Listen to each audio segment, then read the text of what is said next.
За сайн байцгаана уу? Энэ энэ өдрийн мэндийг бас За бидхэн бол одоо захим гав пэйж хуудасаараа дамжуулан подкаст суурлынхаа 3 дахь дугаарыг бол хөргөж байна.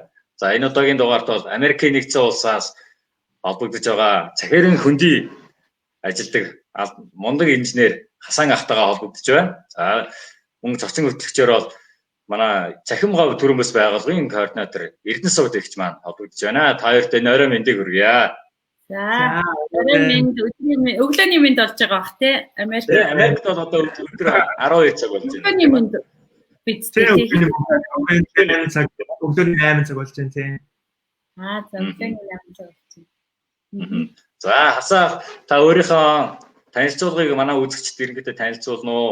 Манай үзэгчд бол одоо таныг одоо Америкт амьдарч байгаа гэдгийг иргэдэд бол сайн төдийлөн сайн мэддэг байгаа хэрэг. Тэгээд өөрийнхөө талаар танилцуулгаа. За тэгээ юу ч гэсэн юуны өмнө та хоёрт нэвтрүүлэгтээ подкастт урьд оролцуулсанд баярлалаа. За тэгээд сонирхолтой ярилцлага болно гэж найдаж байна. За тэгээд намайг болохоор Болдын Хасан гэдэг би Баянгол дүүргийн Герман Монголын хамтарсан 38 дугаар сургуулийг сурч төгссөн. Герман хэлний хүнзүүрэлсэн сургуультай хэлний мэргэжилтэн байсан ер нь бол. Тэгээд 10 жил тогтоос оройгоор муйс сурж Герман хэлний багш орчуулагчийн мэргэжилтэд бас төгсөж ийсэн. Тэгвэл яагаад ч юм яг 10 жилээ төгсөхдөө тэр үед нөгөө нэг Еш одоогийн Ешийн хамгийн ихний өгүүлтэйс аахгүй. Би яг тэрүүгээр өгөө дөнгүүдээ харсан чинь байгалийн ухаан тий одоо нөгөө математик физик нь арай жоохон нөгөө нэг хэлнийхэн чиглэлээс илүү харагдаад байхаар нь баг хөдөлгөөн нөгөө нэг дүнгээ харж байгаад мөсийн МКС-д ороод математик компьютерийн сургуульд ороод тэгээд тэнд програм хангамжийн инженерээр 4 жил сурч төгссөн. Тэгээд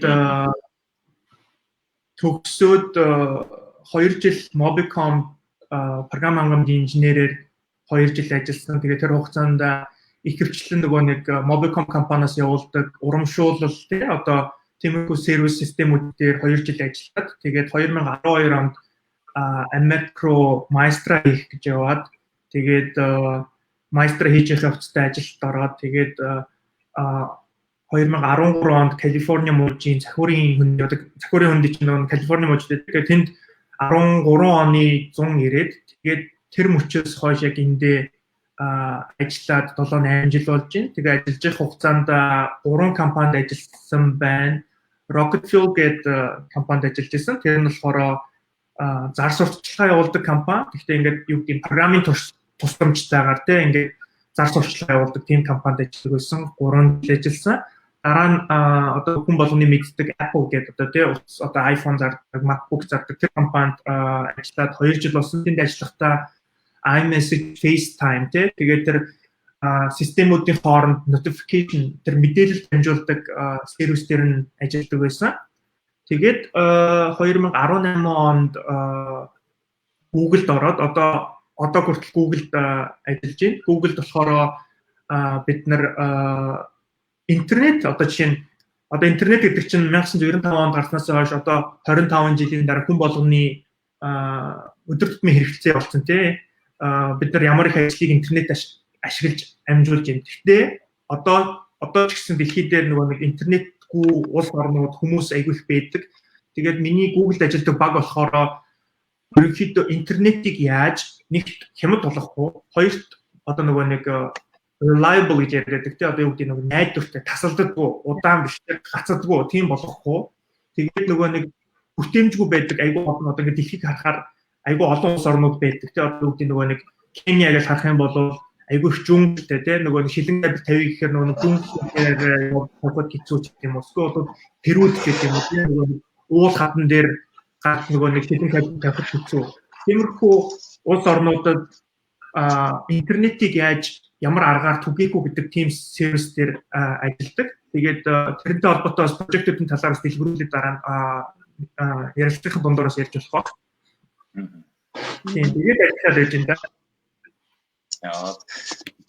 За Эрдэнэ сувд ихч маань битээр хамтраад бол ер нь бол Захим гав гэдэг төрөмбөс байгууллагын Өмнө Гав аймгийн 70 задгай сумандаа бол ингээ байгуулад хамтарч ажиллаад одоо ингээ нэг сар хагас хугацааг бол үзэж байна. Тэгээд битээр бол ерөөсөө STEM хөтөлбөрийг хөдөө орон нутагт иргэдэд хэрэгжүүлъя гэж нийл санал нийлсэний үндсэн дээр ингээд бол хэрэгжүүлээд ингээд явж байна. Тэгээд таныг хараад бол ингээд дэлхийд алдартай одоо ингээд Apple компанитай Google компани энтерт одоо ажиллаа явж байгаа програм хангамжийн инженер байгаа хүний одоо зөвлөгөө бол маш манай үзэгчид үзэж байгаа хүмүүс ирээдүйд инженер болох сонирхолтой хүүхдүүдэд маань маш их дэмжлэг болох байхаа гэж бодож байна. Тэгээд та ер нь програм хангамжийн мэргэжлэр ингээд хамгийн анх хүүхэд наснасаа одоо юунд сонирхолтой байж програм хангамж руу орсон бэ? Хамгийн анхны тийм сэтэлж өгөх шалтгаан нь юу байсан бэ? Ер нь нөгөө нэг гэрт компьютер анх харсан цагаас эхлээл тэр нөгөө нэг хүүхдийн сониуч зам одоо энэ юу юм бол гэдэгт одоо тэр одоо юу гэдэг баг 2000 оны ихэд үе ч юм те тэр үе штэ. Тэгэхэд чинь компьютер тийм нийтлэг хэрэгцээ болоогүй те. Тэр үед чинь ингээ компьютер харангуут энэ нэр яадаг төхөөрөмж юм бол юу юм бол гэдэг тэр сониуч зангаас ерөөхдөө анх сэтэлтэй гэж магадгүй. Гэхдээ тэр сониуч зам мэдээ хүүхэд байсан үе болохоор юу гэдэг эхлээл энэ дээр гой тоглоом тоглож болд юм байна. Энэ дээр ийм хийж болд юм байна. Дараа нь одоо юу гэдэг жоохон том болоод төгсгийн алдад одоо юу гэдэг энийг чинь ингээд зөвхөн тоглохоос гадна өөрийнхөө хийдэг юмнуудыг автоматжуулаад те одоо юу гэдэг өөрийнхөө амьдралд одоо жишээ нь үр ашигтайгаар нөлөөлүүлж болд юм байна те. Тиймэрхүү сэтлүүдийг хараад нэрээ энэ мэргэжил чинь ингээд сураад хэрэгжүүлэх юм бол яг ингээд хүний амьдралд ихтэй тийм зүйл байж магадгүй гэдэг. Тиймэрхүү сэтэл нь одоо их таалагдсан болохоор ерөөхдөө энэ мэргэжлийг сонгож явсан баг. Тэгээд ахиадны шалтгаан нь одоо жишээ нь нөгөө нэг шинжлэх ухаан гэдэг чинь өөрөө нөгөө нэг яг ингээд сурч юм бол яг нөгөө нэг зөв буруу гэдэг зүйл нь айгүй тийм ойлгомжтой тий одоо юу гэдэг одоо ингээд тоо одох физик одоо чи физик машин хүний хувьд мэддэг байгаа шүү тий одоо нөгөө нэг за би ингээд бодлогыг бодчихлоо. Тэгээ энэ зөв буруу юу гэдэг нь ингээд илт харагдчихдаг тий. Тэр шиг одоо юу гэдэг нөгөө нэг програм хангамж бас яг тиймэрхүү тий одоо юу гэдэг би нэг код бичсэн бол энэ яг зөв ажиллах уу буруу ажиллах уу гэдэг нь ажилтнуудад л мэддэг. Буруу ах юм бол тэрийг батлахад айгүй амархан. Тийм болохоор нөгөө нэг тийм үр дүн нь баталгаатай болохоор надад их амар санагдаад байдаг байсан. Тэгээ энэ зөв буруу гэж хэлчих болно. Тэрнээс ч одоо юу гэдэг зарим мэргэжил болоод хөвгтэй шүү дээ одоо ингээд мэтгэл зээлэдэг тий одоо юу гэдэг яг ингээд зөв буруугаа тодорхойлоход их төвөгтэй. Надад тиймэрхүү мэргэжил их төвөгтэй санагддаг байсан баг. Тэгээд иймэрхүү мэргэжлэр явсан. Тэгэхээр та 2000 хэдэн онд анх оюутан болоод их сургуульд орж байв.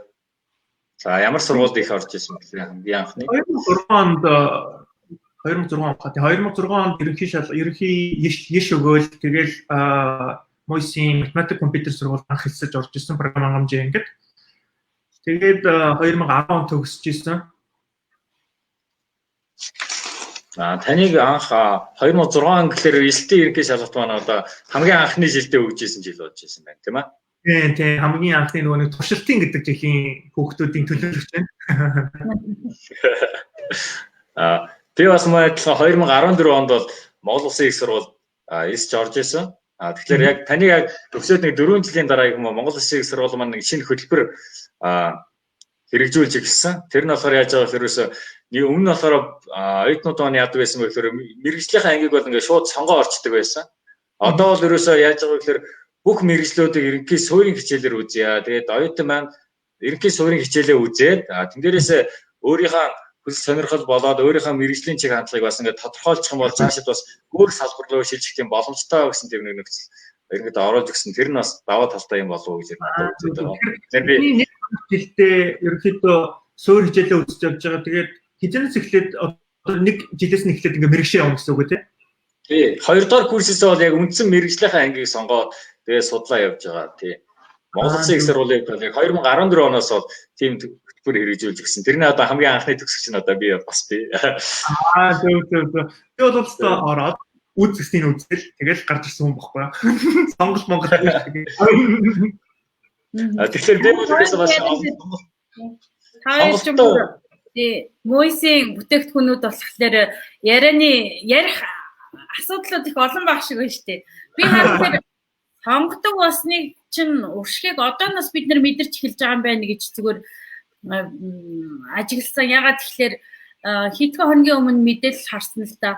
Энэ Монгол Улсын их сургуулийн шинжлэх ухааны сургуулийн физикийн 2 дугаар хөтөлбөрийг хаачихсан байлээ энэ жилээс 9 сараас. Яагаад гэхэлэр сонгох хүүхэд байхгүй байна гэд.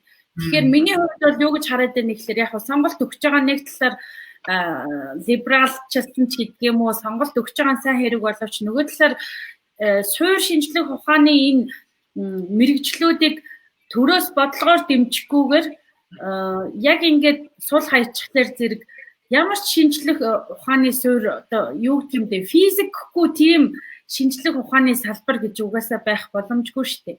Тэгэхээр өнөөдөр энэ жилээс одоо ингээд Монгол улс даяараа ингээд физикийн 2 дугаар хөтөлбөр хаагдчихж байгаа нь өөрөө их харамсалтай зүйл болж байгаа маа. Тэгээд өнөөдөр бид нар мэдээллийн технологийн ийм мундаг 90 үед амьдарч иж бүхэл бүтэн нэг улс өөрөө физикийн юм гүнзгий хөтөлбөр байхгүй энийг сонгох хүүхэд байхгүй учраас хааж ийна гэж хааж байгаа нь өөрөө их асуудалтай юм шиг санагдаж байгаа.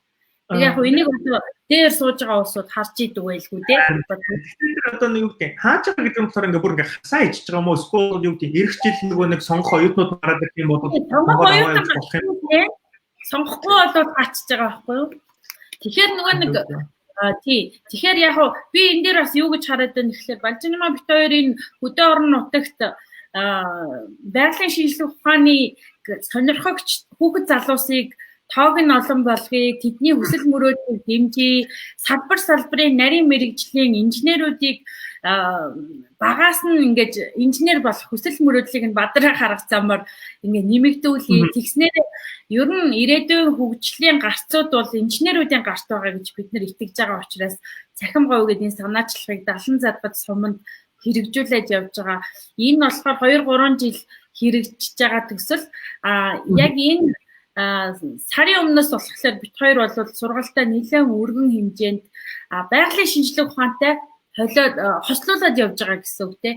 Ялангуяа манай Балжинмаа өөрөө мөйсийн бүтээгдэхүүн хөдөө орон нутагт хомсдолтой байгаа мэрэгчлэлээр өргөдөж ажиллаж ирж байгаа хүн учраас дээрээс нь STEAM боловсролыг энэ олон улсын хөтөлбөрийг үндэсний хөтөлбөртөөгөө уялдуулаад хүүхдэд мэдлэг олох гэж явж байгаа болохоор их ач холбогдолтой ажил хийж байгаа гэж харж байгаа. Тэгээд таны хасангийн постуудыг сүүлийн үед их даглаа, их сонирхолтой сайхан постууд мэдээлэлд оруулдаг юм байлээ. Тэгээ 10 жилийн өмнө Цахиурын хүндэд анхны Монгол инженер очиж исэн гэд постлсан байсан. За энэ 10 жилийн хугацаанд нэлээд олон хүн харагдчихлаа шүү дээ, тий. Ян тэр юм би анхных бол байгаагүй нөгөө яг тэр үед айгүй цөөхөн байсан бах юу гэдэг нэг 4-5 одоо миний мэдхээр нэг 4-5 тэгэхээр миний мэдэхгүй бас нэлийн байсан байж магадгүй. Гэхдээ тэр үед лав айгүй цөөхөн байсан. Яг өнөөгийн үетэй харьцуулахад тийм өнөөдөр бол миний бодлоор Цахиурын хөндий гэдэг юм уу эсвэл зүгээр Америкт программын мэргэжлэр ажиллаж байгаа Монгол инженеруудын тоо бол хэдэн 100-аар тоологдохоор болсон тийм. Ямар ч 10 жилийн өмнө бол тэгж хэдэн 100-аар бол явсан байгаагүй. Тийм.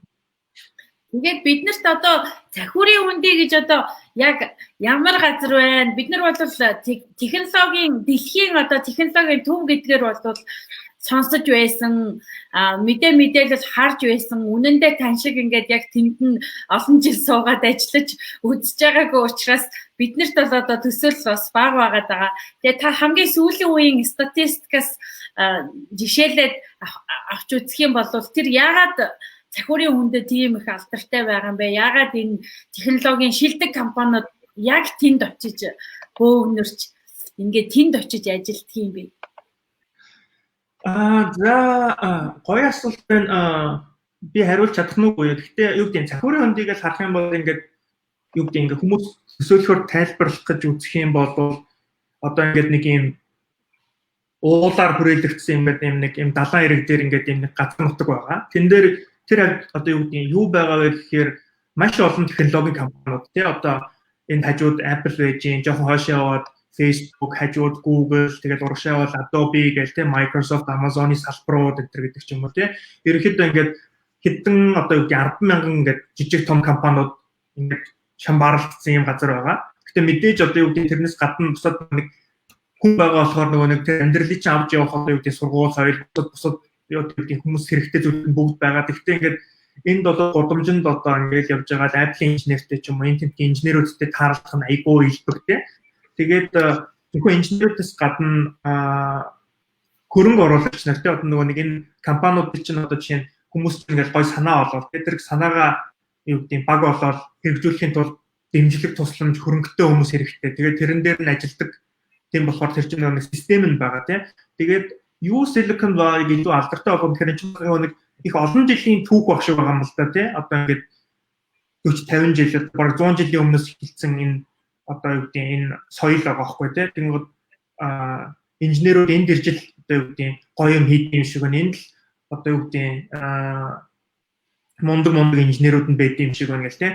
Тэгэхээр одоо нэг яг том компаниуд нь байхаар нэг технологийн салбарыг тодорхойлж байгаа мундаг инженерүүд энд байхаар тэр хүмүүстэйгээ ойр байж тэднээс мэдээлэл авах их хүсэл сонирхолтой байхаар их шаваад байт юм шиг байна. Гэхдээ одоо болохоор интернет ингээд хүн болгонд илбэг болцсон үед одоо жишээ нь мэдээллийг яаж сайн тараах вэ гэдэг нь өөрөө их чухал ах шиг байна л да.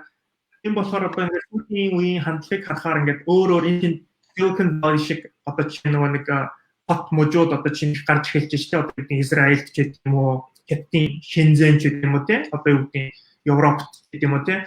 Тэгэхээр ирээдүйд яг ингээд төвтэй биш ингээд дэлхийд даяар хацаад тарж эхлэх байх гэж бодож байна. Тийм ерөөхдөө товчноо нэг юм хөл газар эдийн бахан технологи компани бахан инженерүүд ажиллаа игээд. Тэгээд одоо инженеруудын хувьд бол одоо ялангуяа програм хангамжийн мэдээллийн технологийн салбарт ажиллаж байгаа хүмүүсийн хувьд бол цахиурын хөндөө гэдэг бол одоо мөрөөдөл болсон тийм газар байгаа даа шүү дээ. Тэгэхээр та одоо яг энэ их олон инженерийн зүрхэнд тархинд байж идэг байнга байж идэг тэр газар ажиллаж байгаа хүний хувьд одоо юу гэдгийг давуу талаа ажиллаж байгаагийнхаа давуу талыг юу гэж харж байна? Энэ хугацаанд бас 7-8 жилийн хугацаанд бас яг ийм түүнийг хийж байгаа гэж танилцуулбал бас тодорхой тийм ямар би бол таныг iMessage дээр ажиллаж ирсэн гэж уншсан, харж ирсэн. Тэгээ за сүүлийн 5 жилийн туршид ярих юм бол Apple-д бол iMessage те одоо нөгөө нэг notification system гэдэг юм дээр ажиллаж байсан байхгүй юу? Тэр нь болохоор юу хийдэг вэ гэхээр одоо ингээд Apple чинь олон төрлийн бүтээгдэхүүнүүд гаргадаг те iPad, Mac, тэгэл iPhone гэдэг те. Тэр төхөөрөмжүүдийн хооронд одоо чинь би жишээ нэг компьютертэй уцтай болох юм бол тэр хоёрын хооронд мэдээлэл дамжуулах хэрэгтэй те. Тэр мэдээллүүдийг яаж хурдан шуурхаар дамжуулах уу гэдэг тэр систем дээр нь ажилладаг байсан. Тэгээд хоёрт бидний гол анхаарч ирсэн ажил болохоор iMessage, FaceTime энэ Америк болон Европт хурдан ажилладаг мөртлөө одоо жишээ нөгөө нэг Facebook-ийн WhatsApp гэдэг аппликейшн байгаа ч тийм. WhatsApp болохоор сүлжээ удаан 2G, 3G-тэй сүлжээгээр маш хурдан одоо жишээ нь iMessage-тэй харьцуулахааргүй маш хурдан ажилладаг. Тийм болохоор юу гэдэг нь WhatsApp болохоор Бразилийн зах зээлд ч гэдэм үү, Индонез ч гэдэм үү тийм. Энэ дэлхийн зах зээл рүү илүү бүхүү орсон. Тэгээд бид нэр манай баг тэр үед тухайн үед бол яаж хэрхэн энэ маркет дээр те юу гэдэг WhatsApp-тай өрсөлдөх үү гэдэг талаар айгүй их ажил хийдэг байсан. Google-д орж ирээд болохоор түрүүн ярьжсэн те нөгөө нэг сүлжээ оруулдаг. Одоо интернетийг яаж түгээх үү гэдэг дээр сүүлийн 3 жил миний хамгийн том ажил болохоор манай баг одоо чинь нэг 40-50 инженертэй нэг баг байна. Бид нар болохоор энэ одоо юу гэдэг системийг хөгжүүлдэг. Тэгээд бид нар болохоор юу гэдэг байгаа гэхээр үүрэн телефоны компани, Mobicom, Unitel гэдэг шиг энэхийн хамгийн том компани болохоор Airtel гэдэг үүрэн телефоны компани байдаг 350 сая хэрэглэгчтэй. Тэр компани програм хангамжийг бид нэр сольж одоо юу гэдэг тэр зах зээлд орох гэж сүүлийн 3 жилийг хэд зарцуулж байгаа. Би өнгөрсөн жил энэ коронавирус гарахаас өмнө энэхт очиж ажиллаад тэрийг одоо жишээ нь илүү яаж скейл хийх үү те. Тэгэхэд одоо жишээ нь 3 жилийн өмнө эхэлж байхад би ажиллаа эхэлж байхад тэг хэрэглэгчдээс бол одоо бид нар 25 сая хэрэглэгчтэй болчиход байгаа. Тэгээ бидний зорилго бол тэр 350 сая хэрэглэгчид өөрсдийнхөө сервисийг одоо түгээх гэдэг юм уу те. Тэгээ одоогийн байдлаар одоо үлдсэн бүх нөгөө хэрэглэгчдийн болохоор Cisco, Huawei гэдэг компаниуд одоо жишээ нь одоо юу гэдэг өөрсдийнхөө сервисээр түгэж байгаа гэх юм уу те. Тэгээд бидний одоо зорилго бол тэр компаниудтай өрсөлдөж одоо чинь тэр зах зээлийг эзлэх ч гэдэм үү те. Тиймэрхүү зорилготой сүүлийн 3 жил ажиллаж байна. Тэгээд эх хэдэн жил 1-2 жил бол бас тэрийг хийгээл явж байгаа. Өөртөө гайхалтай сонсогдож байна. Бид нар чи одоо нөгөө 3 сая хүн амтай газар амьдарч байгаа. Балжинмаа бит хоёр бол зүгээр 22,000 хүнтэй аймгийн сумын төв дээр амьдарч байгаа 2 хүн учраас 25 сая хэрэглэгч гэсэн чинь зүгээр үнэхээр нэр төсөөлшгүй олон хэрэглэгчээ тухай ярьж штеп. Тийм нэг давуу тал нь одоо жишээ нь юу гэдэг тийм бид нар чинь систем зохиохороо одоо програмыг бичээрээ нөгөө нэг хэдэн хүнтэй зах зээлд нэвтрүүлж байгаагаас хамаарат нөгөө нэг шийдлүүд нь дандаа өөр идэг тийм тэгвэл тэр бүм хэрэглэгч хүргэн гэдэг нь болохоор арай өөр төрлийн бодлогод хэрэгтэй болдог тийм тэгвэл Монгол болохоор одоохондоо нөгөө 3 сая хэрэглэгчтэй байгаа болохоор тэнд тэр хүмүүс зориулсан аппликейшн ч юм ямар нэгэн шинэ санаа авах юм бол тэрийг шийдэхэд арай хөнгөн тийм болохоор Монголд одоо жишээ нь илүү хурдтай өсөх боломж ус байж магадгүй гэдгийг бас нэг бодлын давуу тал гэж харж болохоор санагдаад байдیں۔ За энэ дээр одоо зоригт даваа гэж хүн асуусан байна. Google-с одоо ийм юмыг аваад Монголдо нутагшуулчих юмсан. Монголын компаниуд одоо ингээд ажилласаа билээ гэмээр санагддаг тийм үе байгаа юу гэсэн байна. Ер нь бол байдаг. Би ерөнхийдөө 100 болгон Монголд очдог. Тэгээ очих болгондоо ерөнхийдөө ингээд Монголд ажиллаж байгаа инженерүүд, компаниудын одоо юу гэдэг нэг VP of Engineering одоо нэг инженерүүдийг хариуцж байгаа удирдлагууд энтертэй уулзаж санаа солилцдог ч юм уу тий одоо юу гэдэг за инженерийг авахдаа ингэж шалгаж авмаар байна. Эсвэл бол програм бичих юм бол ингээд дизайнтай ингэж одоо юу гэдэг төлөвлөгөөтэй явмаар байна ч гэдэг юм уу тий одоо юу гэдэг та нар ингээд иймэрхүү хэлбэрээр ажиллаад үзтэй ч гэдэг юм уу тий. Эсвэл бол за Google бид нар ингэж ажиллаад одоо жишээ нь их үр дүнтэй санагдчих. Та нар одоо чинь энийг хэвшүүлэх гэдэг үзтэй ч гэдэг юм уу тий. Эсвэл бол одоо юу гэдэг ажилчдаа яаж урамшуулах уу ч гэдэг юм уу ажилчдтайгаа яаж харьцах уу гэдэг ерөнхийдөө миний бодлоор монголчууд одоо юу гэдэг нөгөө нэг код бичих чадвар, сэтгэн бодох чадвар, тэр байгалийн ухааны чадвар энтрүүд нь одоо юу гэдэг хинээс дутгааргүй тий одоо өрсөлдөх чадвартай гэж би хувьдаа бодоод байгаа. Арай жоохон сул тал нь юу байх уу гэхээр миний бодлоор бол тэр нөгөө нэг ажлаа яаж хэрхэн төлөвлөж байгаа, яаж гүйцэтгэж байгаа тэр нөгөө нэг ингээд ярихаар гэж жоохон жижиг сажиг юмнууд юм шиг мөртлөө тэд нар нь ингээд яг ажиллаа авч явахад их хэрэг болдог. Тэ одоо юу гэдэг энд болохоор хүмүүс нэг professionalism яриад гэдэг. Тэ одоо яаж одоо жишээ нь одоо ажил дээр мэдээж хийж байгаа хүмүүс мэдээж дандаа асуудлууд гарна тий. Одоо юу гэдэг буруу зуруу юм болно. Тэгэхээр одоо жишээ нь хүн алдаа хийхээр тэр алдаа гаргасан хүнийг загнаад авах уу эсвэл бол тэр системийг ч юм процедурыг сайжруулах уу гэдэг юм уу тий. Тиймэрхүү тэр процедурын системийн өөрчлөлтүүдийг одоо чинь Монголд айгүй гоё оруулаад гэх юм бол Монгол инженерүүд одоо чинь айгүй зоригтой одоо юу гэдэг юмыг хийхтэй. Тиймэрхүү таалга нэгдэх байх гэж бодоод байгаа миний хувьд бол яг бас тэгж бодогдож байна. Хит хитэн газар өмнө нь бас ажиллаж исэн, сурч исэн Монгол хүний давуу тал бол би бас тэгж бодож байгаа. Юмыг бас их алсаар том зургаар харж чаддаг болохоор зоригтой нүүдэл хийж чаддаг юм болов. Яг өөрөө ч сая хэлсэн тэр мэрэгжлийн юмд няхуур нямба тэгж детальчд хийх тэр тал дээрээ харин анхаарал жоохон сувтай юм шиг үнэхээр бас санагддаг. Ялангуяа одоо бид нар энэ цахим говь гэдэг энэ төрийн бус байгууллага маань робот угсралтын код бичдэг, энгийн төвшөнд бичдэг ийм сургалт явуулж байгаа. Тэгээд 4 наснаас 14 насны хүүхдүүд одоогоор бол өдрөөс өдөрт тоон нэмэгдээд байгаа. Бид нар бол нэг 50-аас 60 хүүхдийг цуглуулж хасан ингээд шат насанд нь таарсан програм хийж байгаа. Тэгээд тэн дээр ч гэсэн муу ялгаагүй хүүхдүүд маш зоригтой шийдлэр заавал хөтөлбөрийг заримдаа даахгүйгээр өөрсдөө их дураараа юм хийдэг. Тэгээд одоо өнөө өглөөхөн хүртэл мундаг суралцагч маань роботоо угсарч дуусчаад болчлоо багшаа гэж эргээд харахад батарейгаа хийгээгүй авч шээ тий.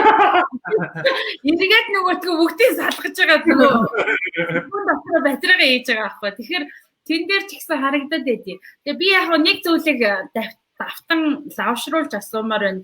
Яг том юу гэдгийг жишээ нь математикийн ч юм уу програм хангамжийн чиглэлээр сураад төгссөн хүмүүсийн хувьд бол асуумаар бүр асууж хамсаг гэмээр асуулт зөндөө байгаа бах.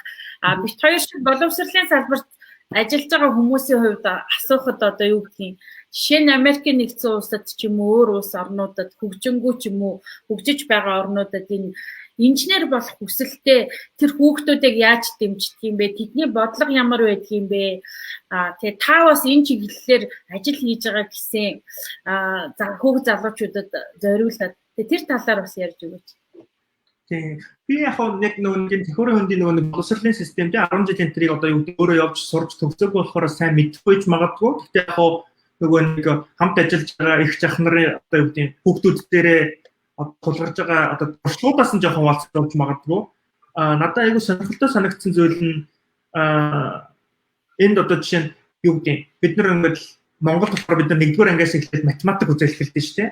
Тэгвэл нөгөө нэг код бичих энэ одоо юу чинь юу гэдэг нэг тийм энгийн хэрэгцээ болчиход ах шиг байна л да одоогийн үедээ. Тийм болохоор энд бол математиктайгаа хамт кодоо үзэл, англи хэлээ үзэл тий. За энэ гурав болвол ингээд суур мэдлэг шүү гэдэг байдлаар хандаад эхэлсэн баг шиг байна.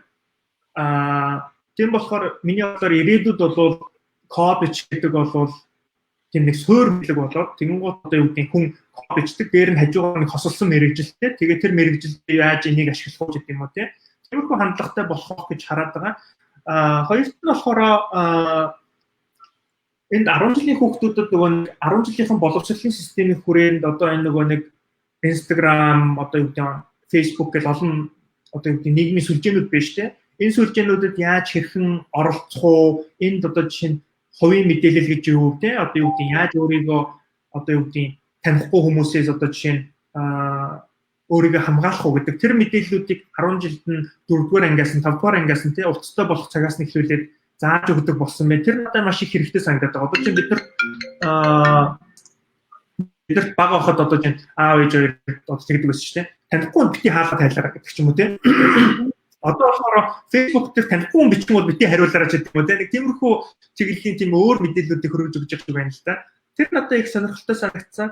Тэгээд миний хувьд болохоор би одоо тийм сайн ингээ коронавирус энэ төр гараад гэртээ байх зур бас нэг санаа төрөөд тэр нь юу вэ гэхээр энэ Монголд мэдээлэл зүйн 10 жилийн боловсрол ер нь хэр байгаа юм бол тэр нь би яаж одоо юу гэдэг хувь нэмэр оруулах болох юм бол гэдэг YouTube дээр ингээд өөрөө цаг заваараа тийм богинохон хичээлүүд хийгээд ингээд явж байгаа монгол хэл дээр тэгээд ингээд юу гэдэг за ингээд эндээс эхлээд ингээд код бичиж сурах шүү, эндээс эхлэх шүү гэдэг юм уу тий. Тэгээд ингээ хүүхдүүд нэг Facebook group үүсгэсэн тэнд хүүхдүүд чадахгүй мэдэхгүй юм ч юм уу эсвэл гацсан юм байх юм бол асуугаад тэнд одоо нэг 1000 гаруй хүүхдтэй болохоор би бинийг одоо юу гэдэг одоо чинь олон хүүхд байхаар чинь одоо юу гэдэг нэг юм чадахгүй байх юм бол дахиад чаддаг хүүхд байж идэг шүү дээ тий. Тэр нь туслаа явж чинь үүр болохгүй байх юм бол юу гэдэг хүнээс асуугаад тэгээд ингээд би бинийг одоо юу гэдэг улам сайжруулад явдаг нэг тийм групп их гээд ордод байгаа. Тэгээд одоо нэг сар болж байна. Нэг хагас 3-4 сар ч юм уу да. Манай хүүхдүүд бас энд оролцож болно шүү дээ. Тэгэхээр та хаяг усыг нь бас хэлээд өгөөрэй. Энэ лайвын дараа бид нар бас description дээр нэмээд чичээ гэж бодож байна. Тийм ерөнхийдөө нөгөө одоо чинь бас л нөгөө интернет байдаг болсон болохоор хаанаас юу хийж байгаа нь хамаагүй тий. Гэхдээ юу хийж байгаа нь хамаагүй тий. Тэгээд бас одоо үзэж байгаа хүүхдүүдтэй хандаж хэлэхэд одоо нөгөө нэг интернет ингээд хүмүүсийн нөгөө мундаг хүмүүсийн ярьж байгааг сонсохоор ингээд дандаа чи ингээл ийм мундаг болчих ингээл тий. Тэгэхээр бас миний хувьд бол юм ингээд айгу урт хугацааны тий ингээд урт хугацааны баг хөдөлмөр байдаг шүү гэдгийг айгу сайн анхаарч ойлгох хэрэгтэй. Одоо чинь 7 хоногийн сургалтанд суугаад хизээж англи хэлийг сурахгүй тий. Одоо юу гэдэг өдрөөр хүүг цээжлэн, жигээр сурна байн тэрийг өдөртмаа хэрэглэх хэрэгтэй болно гэдэг шиг одоо чинь намайг харах юм бол би одоо чинь 32-т би 16-7 тоос ихтэл тэр компьютертэй зуралдаа код бичих гэж үзээ тий. Тэгэл туслах хүн байхгүй. Тэгэл нэг хан мөрөгчөөл тэгэл энэ тэнүүгээр явж байгаа хүн мэддэг хүн байх юм бол асуучаад ингээл баг ингээд 16-7 жилийн интернет юм одоо юу гэдэг энэтэй ингээд тууштай зуралдсан хөдөлмөрийн үр дүн одоо жишээ нь одоогийн миний одоо жишээ нь хүрсэн одоо энэ програм хангамжийн инженерийн энэ байранд авчирсан баг гэж би хараад байна. Одоо юу гэдэг баг хөдөлмөр урт хугацаанд илүү үр дүн авчирдаг гэх юм уу тийм. Маш сайхан зөвлөгөө байна. Бид хоёрт ч ихсэн урам зориг өгч байна. Тийм магадгүй зарим өдөр хан мөргөн ямар ч ажлын байранд ирт юм ба. Зарим өдөр урам хугарна. Бидний мэдгүй чадахгүй зүйл байна. Гэхдээ тууштай баг тууштай гэдэг энэ зарчим бол үнэхээр үр дүнтэй санагдаж байна. За энд бас дахиад асуусан байна. Ажлынхаа наривчилсан төлөвлөгөөг яаж гаргах юм бэ? Монголчууд ажлын наривчилсан төлөвлөгөө гаргах хэрэгжүүлэхдээ сул талаар бас заавар зөвлөгөө өгөөч. Энэ нь бас бид хоёрт хамаатай байна да. Ажлын төлөвлөгөө гэхээр одоо бид нар ингээл манай нэг 30-40 инженертэй баг байгаа. Тэгээд бид нар яа гэхээр за эх 3 сард ч юм уу эх жил юу хийх үү гэдэг одоо юу гэдэг. Одоо чинь хамгийн гол нэг цаг хугацаа гэдэг чинь хязгаарлалт гэдэг нь бол биднэрт байгаа инженерийн тоо хязгаарлалт нь болохоор бид нар хороод хийх байгаа бүхнийг одоо юу гэдэг. Чаддаг бол бүгдийг хийж мэрэн шүү дээ. Гэтэ чадахгүй болохоор бид нар хамгийн чухал хамгийн одоо юу гэдэг ойрын хугацаанд ч гэдэм үү урт хугацаанд хамгийн их нөлөө үзүүлэх одоо юу гэдэг төслүүдээ ч юм уу сонгож авдаг тийм. Эсвэл бол нөгөө нэг хамтарч ажиллаж байгаа байгууллага компаниуд байгаа тийм. Тэд нар чинь бас нэг юм хэлээ шүү дээ. Одоо чинь биднэрт энэ л хэрэгтэй байна. Биднэрт энийг л хийгээд өгөх юм бол гэх тийм. Тэгээ бид нар тэндээсээ харж агаад за энэ энийг бид нар эх 3 сард хийчих юм бол ерөөхдөө маш чухал юм байна гэдгээ сонгодог. Тэрийг бол багийн удирдлагууд тийм одоо юу гэдэг захирлууд сонгоод шийдчих. За энэ төслүүдэд ажиллах юм байна гэдгийг сонгоцны дараа тэрийг одоо юу гэдэг одоо над мэтийн одоо гүйцэтгэгч инженерүүдтэй ирэн тийм. За түнгод за би эх 3 сард юм уу эх хагас жилд юм уу эх жилд за энэ төслийг би хэрэгжүүлэх хэрэгтэй байна. За түнгод би тэрний одоо төлөвлөгөө гаргана тийм. За энэ одоо юу гэдэг төслийг хэрэгжүүлэхэд ийм үе шаттай одоо ийм үйлдэлүүд хийх юм байна. За тэгээд хамгийн гол нэг ажил дээр нэг асуудлууд ихэвчлэн тодорхойгүй асуудлууд аягүй их байдаг болохоор тийм яаж хийх нь мэдэгдэхгүй. Тийм болохоор тэрийг аль болох нэг тодорхой болгох ажлуудыг аягүй хийдэг. Тэгэхээр тэр тодорхой болгох ажил чинь ихэвчлэн ингээд харахаар хүмүүстэй очиж ярилцах асуудал байдаг байхгүй тийм. Одоо юу гэдэг. За энэ нэг юм хийх юм байна.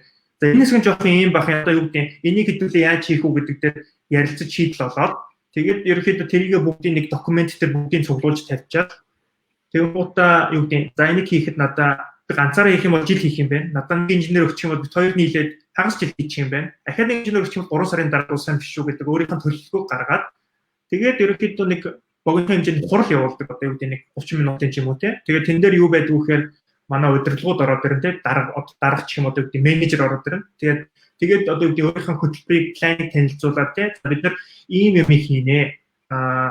Ингэж хийнэ. Тэгээд тэрийг дараа нь хийснийхэн дараа энэ хүмүүс хариуцаад аваа явнаа. Энэ дээр бол одоо юу гэдэг би ажиллана, манай найз ажиллана, манай энэ найз ажиллана. Тэгээд бид гурав нийлээд хийн. Тэгээд бид гурав энийг хариуцаад одоо юу гэдэг лаунч хийх одоо тэр үүргийг хүлээе гэх тээ. Тэгээд хүмүүс одоо юу гэдэг тэр нэг мундаг одоо чинь 25 30 жил ажилласан хүмүүс нь хараа за энэ ерхэд болж магадгүй юм шиг гэх юм бол бид нар за ажил гэдэг одоо чинь юу гэдэг зөвшөөрөл өгнө. Тэгэнгүүт одоо чинь бид нар кодоо бичээл тээ нөгөө нэг юмудаа хийгээл тэгэл ингээл ажиллаад эхэлдэг. Тэр нь одоо чинь яг хэрэгтэй байна уу гэхээр юу гэдэг би ингээд өөрөө бодож байгаа бол нэг юм хийдэг тээ. Одоо юу гэдэг за энэ л зөв юм шиг байна ганцаараа суугаад 3 сар суугаад хийсэн чинь нэг юм буруу харцсан бол яах вэ те. Тэгэнгүүт нөгөө менежер дээр байсан чинь өө энэ чинь ингэж хийх хэрэггүй байсан шүү дээ. Ингэж хийх хэрэгтэй байсан ингээд гэх юм бол би 3 сар алдчихж байгаа. Тэгэхээр энэ хугацаанд ерөнхийдөө тэр төлөвлөгөө хийж байгаа нь энэ одоо юу гэдэг нөгөө нэг урьдчилж болцсохгүй одоо юу гэдэг энэ цаг хугацааг одоо хэрэгслийг одоо ерөнхийдөө хэмнжин гэх юм уу теайлуулж гэх юм уу. Тиймэрхүү байдлаар ерөнхийдөө явдаг. Тэгээд ерөнхийдөө хүмүүстэйгээ ойрхон ярилцаал те ерөнхийдөө мэдээлэл солилцоол тиймэрхүү байдлаар л явуулж байна да. Төлөө яг тэгээд таны саяны өгсөн зөвлөгөө бол ерөөсө хүүхдүүд манаас үнцэтэй байх гэж бодож байна. Яагаад гэвэл энэ код бичих сонирхолтой хүүхдүүд бол ерөөсө цаг үргэлж бол хан мөргөж яадаг гэж байна тийм аа. Тэгэхээр тэр асуудлыг шийдвэрлэхэд ерөөсө өөрөө тэр цаана гарахын төлөө л одоо цаг хугацааг зарцуулаад ирэхэд бол өөрөө ингээд даван туулах хэрэгтэй гэдэг бол маш үнэтэй зөвлөгөө байх гэж бодож байна. Тэгэхээр цаашаа үргэлжлүүлээд одоо мэдээллийн технологийн олон улсын чиг хандлагад хаашаа шиглэж байгаа юм болоо та энэ тал дээр ер нь ямар бодолтой байна?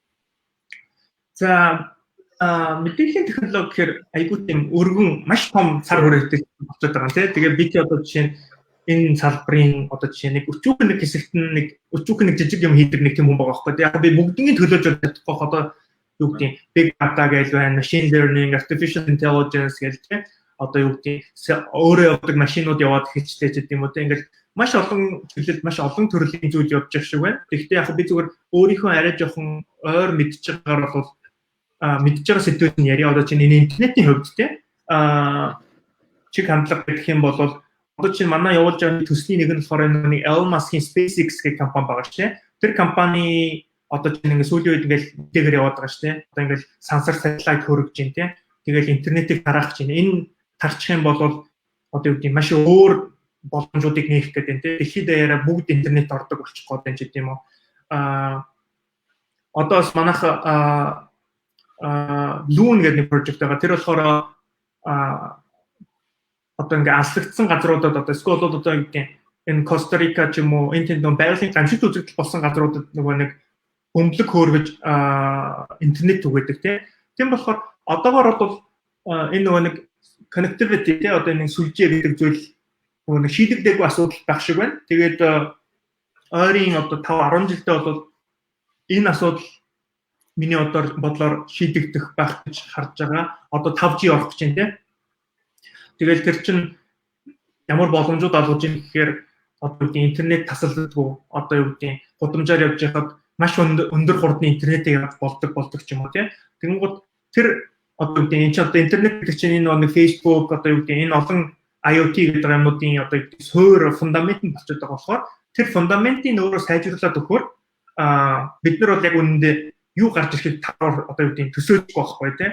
Тэрэн дээр одоо яг одоо юу гэдэг энэ одоо нэвтрүүлэг одоо подкастыг үзээ явж байгаа хүүхдүүд өөрсдийнхээ санааг хэрэгжүүлээд бид нар одоо юу гэдэг юу гаргаж ирэхийг бид нар мэдэхгүй тийм. Одоо юу гэдэг миний хийж байгаа юм бол одоо юу гэдэг хурдан интернетийг хүн болгонд хүртээтэй болгоход хүн болгон одоо юу гэдэг өөрсдийнхээ санааг хэрэгжүүлэх боломжтой болгох зорилготой яваад байгаа.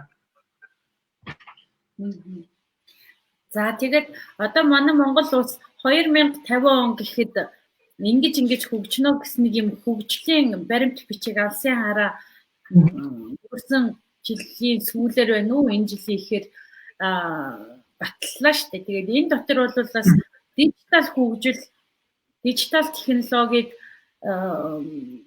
2050 он хүртэл бас 6 дахь салбар болгоод тулгуур салбар болгоо хөгжүүлнэ гэсэн юм би уншсан санагдаж байна. Тэгэхээр ер нь Монгол улсад маань энэ салбарыг хөгжүүлэх боломж бололцоо хэр байна гэж та харж байна. Би бол тэгэхээр өмнө нь ярилцлага хийж байхад одоо дипломатч Баярхуу ах тэгж хэлж исэн. Энэ зөвлөлтийн үед аав ээж нарыг маань жоохон бахад газар уснаа явууч гэж кино гардаг байжээ. Тэр кинонд их чандр гэдэг нэг мундаг газар дээрч амьдардаг далайрууд шумбад орчдөг нэг айхтар эрдэмтэй залуу байдаг штэ. Эрдэм чамтай. Тэр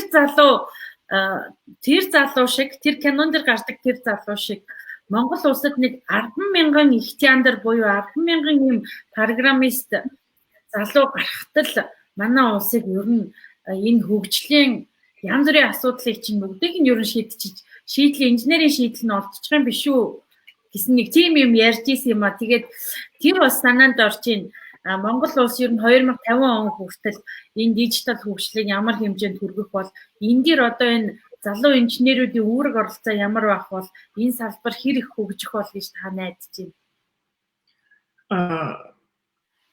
Ерөнхийдөө хэцүү асуудал гэж би яг бүтээр нь хариулж чадахгүй ч магадгүй. Ерөнхийдөө дэлхийн чиг хандлагыг харахаар технологийн салбар бол ингээл хөгжөөл улам томол болох юм шиг харагдаж байна те. Ерөнхийдөө бүх салбар руу орох юм шиг байна. Шийдэгдээгүй асуудлууд их байна те. Одоо ингээд Google-ийг харах юм бол нөгөө нэг Google-ийн үүсгэн байгуулагч Larry Sergey хоёрын одоо нэг Alphabet гэх компани байгаа шүү дээ. Тэр компаниудын хийж байгаа одоо юу гэдэг нөгөө нэг янз бүрийн тийм төслүүд одоо байгаа те. Одоо юу гэдэг яаж хүнийг урт хугацаанд амьдруулдаг болох уу? Яаж хотыг одоо жишээ нь юу гэдэг шин иргэний одоо хот болохгүй те. Бүх машин нь өөрөө явдаг. Тэнд одоо жишээ нь юу гэдэг түлхүүр ашиглахгүй ч гэдэм үү те. Тийм төслүүд ингээд явж байгаа те. Тэгэхээр ингээд энэ технологи бол явах юм шиг байна ирээдүйд. Тийм болохоор Монгол ч гэсэн эндээс одоо юу гэдэг хоцрохгүй аль болох чадвал манлайлал явбал их зүгээр.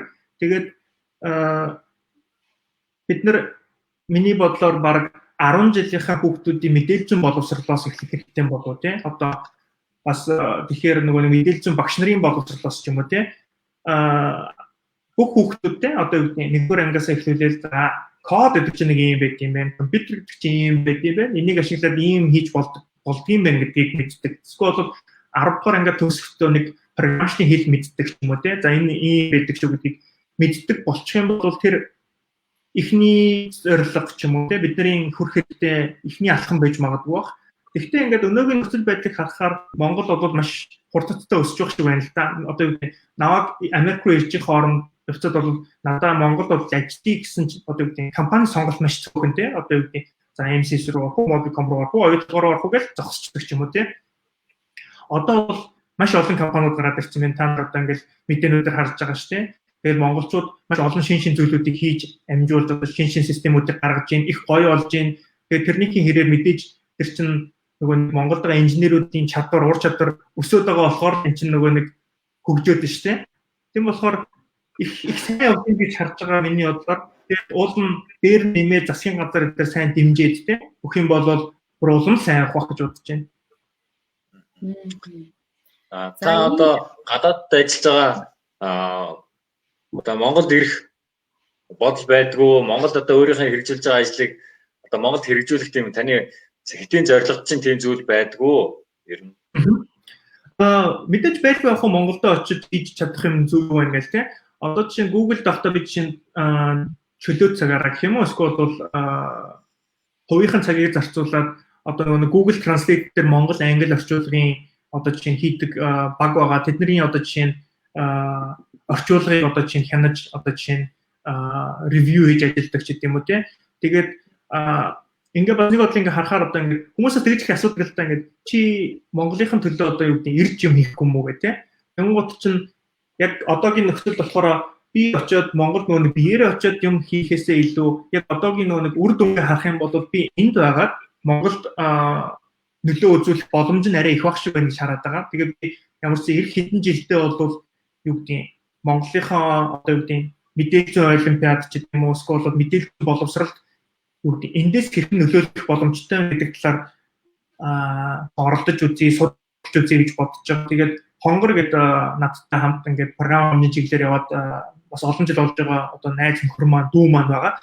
Тэгээд бид хоёроос саяхан нэг програмчлалын тийм нэг жижиг тэмцээн зохиосон одоо юу гэдэг бас өөрсдөөсөө шагналын сан гэдгийг гаргаад тэгээд хүүхдүүд маш идэвхтэй оролцож байлаа. Тэр нь надад айгу одоо юу гэдэг урамтай санагдсан одоо 300 гаруй хүүхэд оролцсон тийм програм хангамжийн одоо гэдэг код бичих тэмцээн төр зохион байгуулсан. Одоо чинь миний бодлоор Монголд өмнө 300 гаруй хүүхэд оролцсон тийм програмчлалын тэмцээн болов уу тий. Бас нэг коронавирус гарсны бас үр дагавар нь одоо юу гэдэг тэрийг бас эргээр ашиглах тий. Хүн бол онлайн хэдүүлээч гэсэн одоо ингээд онлайн яриа сууж корона гараагүйсэн бол бид нэр бас юу хийж байсан сайн хэлж мэдэхгүй л байна тий. Корона гараагүйсэн бол одоо балжин юм маань ийшээ далан задгадыг зөвлөг байсан уу байсан уу? Бүрийн үндээр үү явах байсан тий. Тэр бас коронавирус бол биднийг бас холдуулсан ой хэллээ тий. Хоолойгоо юм шиг мөртлөө илүү ойрхон болсон юм шиг тий. За энд ерөнхийдөө юу гэдгийг яаж дэлхийн түвшинд гарч ажиллах вэ? Ер нь тэр талаар сонирхож байгаа хүн байх шиг байна. Одоо жишээлбэл Google-ийн багийн ажиллагааны системийн талаар яриач. Төслийн багийг хэрхэн бүрдүүлдэг вэ гэсэн манай зориг даваа үзэгчийн маань комент орж ирсэн байна. Тэгэхээр өөртөө ч адилхан Монгол улсын их сургуулийг буюу дотоодосоо төгсчөөд тэгээ яаж одоо тэр өндөр шалгууртай компаниудад орох юм бэ? Тэр болтол өөрийгөө мэдээч хэрэг түрүүний өөрөө чи хэлжсэн шиг урт хугацаанд багаар байнга хийх, тууштай хийх тухай зөвлөгөө их чухал байсан. Одоо тэгвэл өөр бас дотоодод төгссөн хүүхдүүдэд сурч байгаа хүүхдүүдэд тийм ямар боломж болцоо байдаг вэ? Тэр талаар бас зөвлөгөө өгөөрэй. Тий. Түрүүний асуултан дээр те нөгөө төслийн багийг хэрхэн бүрдүүлдэг вэ гэдэг чинь те. Тэнгууд ерөнхийдөө товчхондоо бол нөгөө нэг манай менежер гэж хүн байгаа те. Одоо манай захирал гэдэг байгаа те. Тэд нар бол ерөнхийдөө тэр төсөл амжилт тэр чигээрээ те. Тэр энэ төсөл амжилттай болох үгүй юу гэдгийг өөрсдөө толгоогоор хариуцдаг хүмүүс те. Тэгвэл гутаа тэр одоо чи манай менежерийн доор нэг 20 инженер байгаа. Тэр 20 инженерүүд чинь одоо юу гэдэг бүгд адилхан хүмүүс биш шүү дээ. Бүгд өөр өөрийн гэсэн туршлагатай, өөр өөрийн гэсэн одоо юу гэдэг мэддэг юмтай. Одоо чи би болохоор системийнхаа одоо чи нэг EPC гэдэг нэг тийм одоо хэсгийг хариуцдаг байхгүй. За тэгэнгүүт төслүүд болохоор одоо юу гэдэг манай менежер миний хариуцдаг төсөл дээр одоо юу гэдэг систем дээр хийх төслүүд ороод ирэх нь бол тэр хөвчн над дээр хүрээд ирдэг. Тэгээд би тэрийг харж агаад нэг бол би өөрөө хийх гэж үзнэ. Үгүй бол би тэрийг хийх төлөвлөгөөнүүдийг гаргаад жижиг хэсгүүдэд хуваагаад тэгээд одоо юу гэдэг би ч одоо 10 жил ажилласан хүн шүү дээ. Тэгэнгүүт юу гэдэг сургуулаа төгсөөд ороод ирсэн 1-2 жил ажилласан хүүхдүүдэд одоо юу гэдэг хараад өгөөд одоо юу гэдэг за чи энэ хэсгийг хийчихээ. Тэгээд хийчихэд надад хэлээрэй гэдэг. Тэгээд би одоо юу гэдэг хүүхдүүдэд ингээд хийгээд тоглож чонгоод бүгдийг авч нийлүүлээд бүгд томоор нь ажилтдаг болгодог юм уу тийм. Тиймэрхүү байдлаар ажиллаад явдаг нэг тийм амар тийм системийн тийм бүтэц гэж бол байхгүй. Ерөнхийдөө нэг ихтгэлцэл дээр тогтдог гэх юм уу тийм. Одоо юу гэдэг за эхлээд би нэг хүн инженерт нэг төслийг хийх өгөн амжилттай хийчих юм бол тэрнээс дараагийн удаа өгөхдөө арай томыг өгөн тийм. Одоо юу гэдэг тэгээд тэр хүн чинь өөрөө өсөөд явна гэдэг ч юм уу тийм. За хэрвээ нэг юм өгсөн чинь юу гэдэг хугацаанаас нь удаа өгөх ч юм уу амжилттай болох юм бол дараагийн удаа арай жоохон жижигхэн юм хийлэгдэх ч юм уу. Илүү тодорхой юм хийлэгдэх ч юм уу тийм. Тэгэхээр олон жил ажиллаж 10 жилийн туршлагатай хүн байх юм бол одоо юу гэдэг маш том прожект тийм. Тодорхой маш том прожект өгч байгаа гэдэг. Кениад интернет оруулаад тэрийг хийчин тийм. Тэгвэл тэр хүн бол юу гэдэг тэрийг танаас эхлээд яах учрыг одоо олох хэрэгтэй ч гэдэг юм уу тийм. Сургуулаа төгссөн хүүхдэд бол за чи энэ системийг тэнд очиод тэрийг нэг иймэрхүү байдлаар хийх гэдэг айгүй гоё тийм тодорхой заавартай очин. Тийм болохоор одоо юу гэдэг энэ нөгөө нэг компанид ажиллаж байгаа инженеруудын нөгөө нэг төвшингүүд гэж байгаа шүү дээ. Тэгээд тэр төвшингүүдээс хамааруулаад их прожектууд нь бас өөр байгаа. Би таны хоёр дахь асуултыг мэдэх шиг боллоо. Түрүүний асуултанд хариулаад та юу гэдэг? Тий одоо маш олон хүүхэд яг ингээд Google-д ч юм уу, Apple-д ч юм уу ажилламаар л. Тийм тэгээд тэр хүүхдүүдэд тийм боломж хэр хол байна. Яаж ямар арга замаар яваад мөрөөдөлтөд илүү хурдан хүрч болох вэ? Харин би бас Монгол хадас яг тэг санагддаг байсан л да. Тий одоо ингээ Монгол тэгэл Америкэ бодохоор л тэр нэг номхон далайн цаана гэдэг хаа хол тий дэлхийн нөгөө талд байдаг ерөөхдөө байдаг ч юм уу ч юм уу ер нь мэдхгүй тий. Тийм санагддаг байсан. Тэгээд яаж ч азан таарсан юм уу мэдэхгүй тэг ямар ч сан ингээ ажилтдаг болсон байна. Гэхдээ одоо бол ингээ хараад байхаар хүмүүс бас ингээд бүхэн Цахиурын хөндийн энд ирэхээс гадна энэ тэнд ажиллаж байгаа Монгол залуучууд их байна л да. Одоо юу гэдэг Google Цахиурын хөндөө гэдэг чинь тийм нэг эцсийн зогсоол нэг тийм юу бол биш байгаа байхгүй тийм. Юу гэдэг энэ чинь хүмүүсийн амьдралын одоо юу гэдэг journey шүү дээ. Солонгос Samsung-д ажиллаж байгаа мундаг инженерүүд байна. Тэнд ажиллаж байгаа одоо юу гэдэг Сингапурын Google-д ажиллаж байгаа хүмүүс байна. Тэгэнгუთ чинь хүн болгонд чинь нэг өөр ингэсэн нэг хүсэл мөрөөдөл байгаа шүү дээ. Тэгээд Монголд ажилламаар байна. Гэхдээ одоо нэр бас юунууд бас зөндөө байна. Одоо чинь Монголд амьдарч байгаа, ажиллаж байгаа. Гэхдээ гадны компанид ажиллаж байгаа залуучууд айгүй их болж байна одоо. Би Монголд амьдармаар байна. Одоо юу гэдэг хамаатсаатантайгаа орхон, эцэгтэйгээ орхон. Гэхдээ би одоо юу гэдэг гадны компанид одоо юу гэдэг гадны инженерүүд юм хийж үзмээр байна гэдэг тиймэрхүү байдлаар Монголоос ажиллаж байгаа инженерүүд их байна. Тэгэхээр олон их боломжууд нэгдээд ах шиг байна. Таны асуултанд дэлгэрүүлээд хэлэхэд одоо чинь Google, Facebook гэдэг компаниуд ажилчдаа шалгаж авахдаа кодж стилийн одоо юу гэдэг нь algorithm data structure гэдэг одоо ямар нэгэн бодлого тавиад тэр бодлогыг хэр хурдан, хэр оновчтой, хэр бага алдаатайгаар тийм шийдэж чадчих вэ гэдэг дээр нь үнэлгээ өгч авдаг. Тэгээд нэг гоё нь одоо юу гэдэг яг нөгөө нэг зөвхөн ур чадвар дээр нь тулгуурлаж авдаг болохоор тэнд одоо юу гэдэг миний өнөр нэг хүн ариалгаар орчих уу гэсэн тийм санаа зовхон байхгүй. Одоо юу гэдэг Google орсон инженерүүдийг харах юм бол бүгд юу гэдэг над чинь ингээл 10 жил нөгөө нэг кодтойгоо зурлаж ирсэн нөхдүүд явж орж байгаа гэдэг шиг тийм.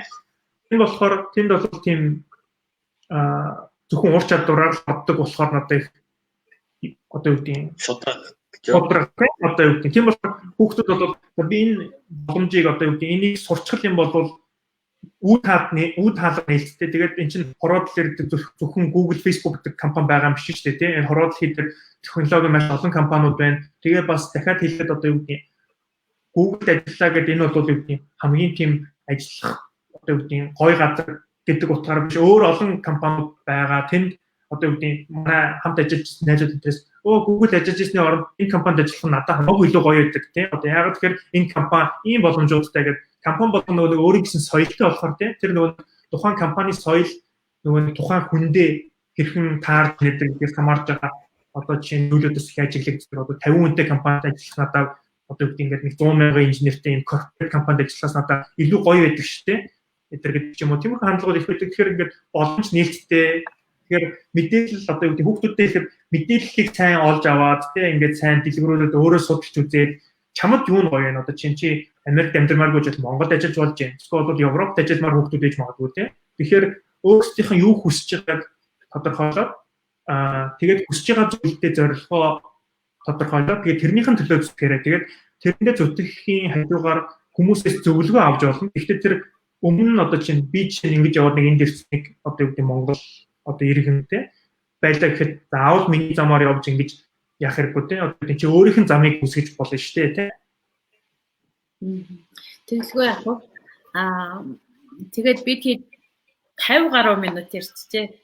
30-аас 40 минут зүгээр ярьсан бол нийлээ. Амраа орохгүй зүгээр ингээд сонссон. Тэгээд тэрийг зүгээр улам сонсмоор болоод л ерөөсө чимээгүй л суугаад байлаа.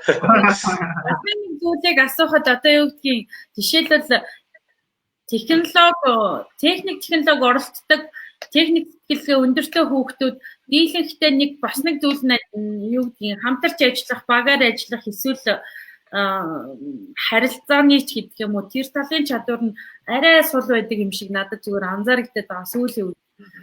Бүр багаасаа нөлөөтэй өөрөө ингээд бие дагаад ажиллаж сурцсан. Тэгэхээр энэ дэлхийн том компаниуд корпорациудад ажиллахад багаар хамтарч ажиллах чадвар юм уу эсвэл нийгмийн харилцааны энэ чадвар бас шаардлагатай байдгүй эсвэл зөвхөн нөгөө саяын сайн бодоод ур чадвар сайн байх нь бас чухал уу? Тийм таны хэлж байгаа бол айгүй чухал. Одоо юу гэдэг зөвхөн миний бодлоор зөвхөн инженеруудын хувьд биш тийм ерөнхийдөө зөвхөн миний бодлоор чөнд хүн байгаагийнх ерөнхийдөө харилцааны соёл юу гэдэг тийм хүнтэй яаж харилцаа гэдэг бол миний бодлоор маш чухал. Google-ийн хувьд ярихад одоо юу гэдэг тушаал дэвшигтэй одоо юу гэдэг Google-ийн тэр нэг системээр тавьсан байдал нь тиймэрхүү байдалтай. Одоо юу гэдэг манай физикийн ч гэдэм үү тийм одоо мэдээ одоо юу гэдэг бид нар чинь юу гэдэг ном хараад бодлого хараад доошоо ширтээ сууж идэг тийм тэгэл хүмүүстэй баг харьцдаг тэрнээсээ болоод ч юм уу юу гэдэг харилцааны тал дээр ирэхэд бол таарахгүй байдаг шүү. Дараагийн тиймэрхүү талдаа тийм. Тэгвэл Google болохоор одоо чинь Google чигтгөө юу гэдэг нэг програм хангамжийн инженерүүд чинь нөгөө нэг системийг хийхдээ ганцаараа хийн гэж ерөөсө баг байхгүй тийм. Дандаа багаар хамт ажиллана, олуулаа ажиллана. Би түрүү хэлжсэн шиг 40-50-уулаа ажиллана тийм. Тэгээ Google тушаал дэвшихэд 3 зүйлийг харж үздэг. Нэг нь болохоор чиний хэлжсэн шиг нөгөө нэг үр дагавар үр дүн тийм. Хоёр нь багийн ажиллагаа одоо юу гэдэг баг хамт олонтойгоо хэр хамт ажил сайн ажиллаж тийм. Тэгээ тэрийг яаж авдаггүй гэхээр тушаал дэвшихийн тулд өөрөөсөө гадна хамт ажилласан нэг 10-аад хүнийг сонгоод оруулж ирдэг. Тэр хүмүүс нь болохоор чамд харагдахгүйгээр чам дээр одоо юу гэдэг сэтгэлдээ бичдэг. За энэ хүнтэй ажиллахад одоо ийм байсан шүү. Энэ нь болж ирсэн шүү. Энэ жоохон айштай шүү гэдэг юм уу те. Тэр сэтгэлдүүдээ өгчин. Тэгэн гутаа орхон болохоор лидершип одоо юу гэдэг манлайлах чадвар те. Одоо юу гэдэг заавал нэг хүн очоод за чи энийг хийхээр хийдэг хүн байна уу? Эсвэл бол энэ хүн өөрөө яг нэг дуртай өсөж сонирхолтой хөтлөгдөж нэг ажлыг хийдэг хүн байна уу гэдэг. Тийм 3 үндсэн дээрээс энэ одоо юу гэдэг жишээ болгож хэлэхэд Google-ийн одоо жишээ нь нэг тушаал дэвших энэ замнал нь яг тэр 3 үр дүн дээрээс явдаг. Тийм болохоор одоо юу гэдэг таны хийж байгаа зүйл одоо багаар хамтран ажиллах чадвар бол 33% маш өндөр нөлөөтэй тийм. Тэгээд ерөнхийдөө хувийн амжилтан дээр тэр харахад ч гэсэн хүмүүстэй сайн харилцаатай байх юм бол тэр чинь дараа нь юм дээр асуухад ч амархан тийм. Би эндээ туслан харилцсан өгөө аваатай байна. Ерөнхийдөө би бинээсээ сурах гэдэг чинь их чухал байх шиг байна л да. Төгсгөлт нь бас нэг зүйлийг нэгэнтээ одоо хэдүүлээ бараг цаг орчим ярьсан юм чинь бас нэг зүйлийг асуумаар байна. Тэр нь энэ гендерийн асуудал мэдээллийн технологийн гэдэг юм уу таны ажиллаж байгаа энэ салбарт ямар хөө байдаг юм бэ? Бидний ойлголтоор бол сүүлийн үед бол эмэгтэй инженерүүд, программистууд бас их хүчээ авч байгаа гэж ойлгож байсан. Мөн бас код бичих чиглэлд охтуудыг илүү их урайлан дуудах энэ төрлийн ажиллагааг бас дэлхийд даяар манай Монгол улсад ч гэсэн их манлайлж анхаарч явуулж байгаа юм билээ. Тэгээд охтод бас ямар боломж байгааг та ярьж өгөөд тэгээ өнөөдрийн лайв хийх баг гэж бодож байна. За 10 жилийн өмнө наваг анх ажиллаж байхад эмэгтэй инженерийн тоо маш цөөхөн байсан баха баг юу гэдэг 100 эрэгтэй инженер байхад 2 ч гэдэм үү эмэгтэй инженер ч юм уу тий. Одоо бол их тэнцвэртэй болж ирж байгаа шиг байна. Одоо чинь манай багийг харах юм бол манай баг одоо юу гэдэг манай том болохоор 40 хүнтэй дотор нь манайх нэг жижигхэн нэг 6 7 хүнтэй багтай байхгүй. Тэр багийн одоо чинь тал нь эмэгтэй, тал нь эрэгтэй гэдэг юм уу тий. Тэгээд яг ингээд ажил хийж байгаа юуг нь харах юм бол бүтэмжийг харах юм бол тэр нэг эрэгтэй эмэгтэйг ялгараад байгаа зүйл ерөөсөө тийм огт байхгүй. Бүгд юу гэдэг адилхан өсөлт хүйц юу гэдэг чадвартай. Эмэгтэй одоо юу гэдэг ерөөхдөө тийм юу гэдэг тэр нэг хүйсгээд тийм нэг ялгараад ах зүйл ерөөс гадаалаа ажиглагддаггүй гэх юм уу. Тэгээд ерөөхдөө одоо маш өргөн хүрээтэй болж ирж байгаа шиг байна. Эмэгтэйчүүд технологи одоо юу гэдэг маш их сонирхож эхэлж байгаа шиг байна. Тэнд бол нэг тийм хаалт барьер бол ерөөсөө харагдахгүй байна. Монгол тань хэрэг байгаа бол та нар анзаарсан уу? Одоо энэ код бичиж байгаа сургалтууд явуулж байгаа хүмүүс бол охтыг их дэмжиж байгаа. Тэгээд эмэгтэй хүүхдүүд код бичихтэй авьяастай гэдгийг бол их ухуулан сурталчилж байгаа. Бас охид энэ салбарт хүчээ үүсгээд явж байгаа гэж би ойлгосон. Тэгээ манай энэ хөдөө орон нутагт ч ихсэн одоо нэг их тэнцвэртэй харьцаа бол одоохондоо бүрдээ байгаа тийм. Тэгээ бол одоо манай нэг 50 60 хүүхэд байхад эндээс нэг 6 7 эмэгтэй хүүхэд бол маш өөрсдөө бүр их өгндөр хүлээлттэйгээр энэ робот төгсрөх ажлыг өөртөө бас дуртайч хийдэг.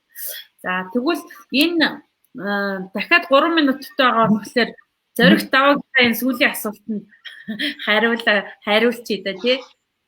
Google компани ажилчдаа хандах хандлагын талаар мэдээлэл өгөөч гэсэн асуулт байна. Том компаниуд ер нь ажилчдаа яаж тогтоом барьдаг юм бэ? Яаж ханддаг юм бэ нэрээ? Ерөнхийд одоо юу гэдэг бид нар чинь одоо сонголт бол их байгаа шүү дээ. Одоо юу гэдэг инженер болчихвол одоо юу гэдэг за энэ компанид ажиллая, тэр компанид ажиллая гэж тэгэнгүүт чинь сонголтын асуудал их байгаа. Тэгэнгүүт Google бол жишээ нь инженерүүдэд авч үлдэхийн тулд мэдээж өөрсдөө бол юу гэдэг за бид нар чиний эрхийг хамгаална, чамд хэрэгтэй бүх юмыг хангая те юу гэдэг ерөнхийдөө тийм нэг их юу одоо юу гэдэг те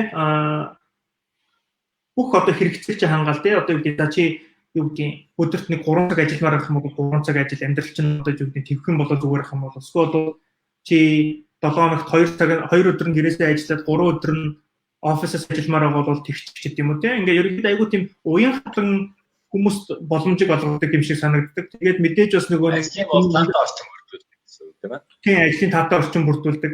Тэгээд хүний амьдрал болсон юм хаан те нөгөө нэг бид нар чинь нөгөө ажил хийж мөнгө олох хэрэгтэй. Тэгвэл Google бол юу гэдэг бид нар цалингаараа маш өсөлдөхгүй одоо юу гэдэг бид нар тэтгэврийн дансыг чинь одоо жишээ нь ингэж тусламж гэдэг юм уу те одоо юу гэдэг ерөнхийдөө бүх талаар тусалж дэмжих гэж үздэг ч гэдэг юм уу те менежерийн хувьд ч бид нар очиод үзэн гот одоо юу гэдэг одоо би өөрийнхөө менежерт хэлэхгүйгээр хүссэн баг руугаа одоо чинь Google дотор шилжиж явах боломжтой байхгүй юу. Тэгвэл манай менежер намайг авч үлдэхийн тулд одоо жишээ нь за надад том төсөл өгдөг ч юм уу те юу гэдэг одоо юу гэдэг чинь те одоо эсвэл чи юу хүсэж чинь те ерөнхийдөө бид нэг менежертэйгээ ингээл хуралд авахаар манай менежер за ерөнхийдөө сэтгэл санаа хэрэг байна те чи юу хүсэж чинь те одоо юу гэдэг арга гэрчин яаж юм одоо юу гэдэг аав ээж чинь сайн уу гэдэг гэл те тэр нөгөө нэг намайг л одоо чи миний сэтгэл зүг судлаад байгаа санагдаад байдаг ерөнхийдөө те одоо юу намайг санааг чинь зовоож байгаа юм юу вэ гэдэг гэл те тэрэнд чинь баг Google яаж тусалж болохоор юм ч гэдэг юм уу те тэгвэл би одоо чинь дээр нэг сууж байгаа би ч одоо MBA хийгээгүй бизнесийн удирдлагыг сурчмаар ч юм уу энэ гэл те нэг тиймэрхүү дурдсан чинь нэг хэдэн өдрийн дараанаас за манай Google компани болоод юу гэдэг бизнесийн удирдлагын одоо юу гэдэг энэ сургуулиудтай хамтарч ажилладаг бид нар төлбөрийн 3-1-ийн төлөөд өгье чи ажлынхын хажуугаар сурчдаг хүү гэж тий. Яа хатан байх гэж үздэг гэх юм уу? Тийм байх хүнээ бас татах. Тэгээд ажлын хэдэ тогтоон барих маш чадварлаг инженерүүдээ бол ерөөсө тогтоон барих бас нэг арга байна л да энэ бол. Харин тийм үү юм бол сонсчихсан тий цалин болвол төдийлөн одоо энэ залуу боловсон хүчин энэ чадварлаг инженерүүдийн хувьд бол цалин цагаан дээр нэг их уягддаггүй харин зүгээр тэр тухайн одоо компанийн хувьд бол хэр их өөрийнх нь хүч чадлыг сорьсон ажил өгч юм ямар их сорилттой тийм таскууд өгөхөд бол энэ залуу инженерүүд их дуртай тааламжтай тэр газараа бас доктортой ч гэдэг юм уу арай удаан ажиллах төлөвтэй байдаг гэж тэгэж бас сонсч ийсэн. Харин тийм бол өндөр цалин амлаж байгаа. Гэхдээ илүү одоо юу гэдгийг залуу инженер ялангуяа одоо энэ Gen Z гэдэг хэлтэй энэ орчин үеийн хүүхэд залуус бол өөрийнхөө чадлыг сорих асар их тийм нэрмэлзэлтэй болчихсон. Тэрэндээ их уягдаад байдаг юм шиг сонсч ийсэн л да. Тэр үнэн үү? Тийм ер нь бол үнэн бах. Би ч одоо Gen Z биш болохоор сайн мэдэхгүй л ахалтай гэж нөгөө. Миний одоо чинь туршлагаас үзэхэд одоо чинь миний хийсэн алдаанууд ч юм уу би нөгөө анх ажилд орж байхдаа зүгээр за энэ цалин хэдэн бол гэж аявих боддог байсан. Тэгэхээр програм хангамжийн мэргэжлэр төгсөж байгаа залуучууд эхний нэг 5 жил мэл одоо юу гэдэг тийм битийн их цалингийн их бодороо тийм хамгийн гол нь ямар технологи дээр ажил сурмаар нь юу сурмаар нэгдгээ одоо юу гэдэг ойлгоод тэгээд тэрэн дээр хүч хөдөлмөрөөр дараараа тийм тэгээд тэр системийг ч юм уу хэрэгтэй тэр одоо чинь өөрийнхөө тэр хүчийг сурцсны дараа бол дараа нь тэр нөгөө сурцсан мэдлэгчин бол мэдлэг чинь бол дараа нь компаниуд бол үнэлээд авчна. Тийм болохоор тэрийг бол эхний хэдэн битийн нэг тийм одоо юу гэдэг асуудал болгоорой л гэж бодмоор санагдсан. За тэгээд хэдүүлээ цаг гарan ярьжээ. Хасан инженерт маш их баярлалаа. Цаг зав зарцуулаад ингээд хар өглөө. Монголын цагаар хар шөнөөр ярилцлага өглөө. Оройс одоо баг өдөр өнгөрчлөө шүү дээ. Өдөр солигдчихлоо шүү дээ. Одоо 10 сарын 29 рүү шилжсэн байна. Цаг бол чиний Монгол бол 12 цаг өнгөрсөн. Тэгээд маш баярлалаа. Амжилт хүсье. Олон инженерийг араасаа татаарай. Тэгээд бас зуны амралтаар манай аймагт орон нутагт заавал ирээрээ. Энд одоо ямар ч газрын мохорт хоёр өөрийг чинь бас уулзаж учрах юмсан юм сураад авах юмсан сонсоод авах юмсан сэтгэлтэй ингээд хүлээгээ сууж байгаа шүү. Зуны амралтаараа заавал ирээрээ. Манай хүүхдүүдтэй бичилж уулзаасаа гэж хүсэж байна. Энд бол За маш их баярлалаа. Ажлын амжилт хүсье. Бүгдээ хамт хийсэн хүмүүс баярлалаа.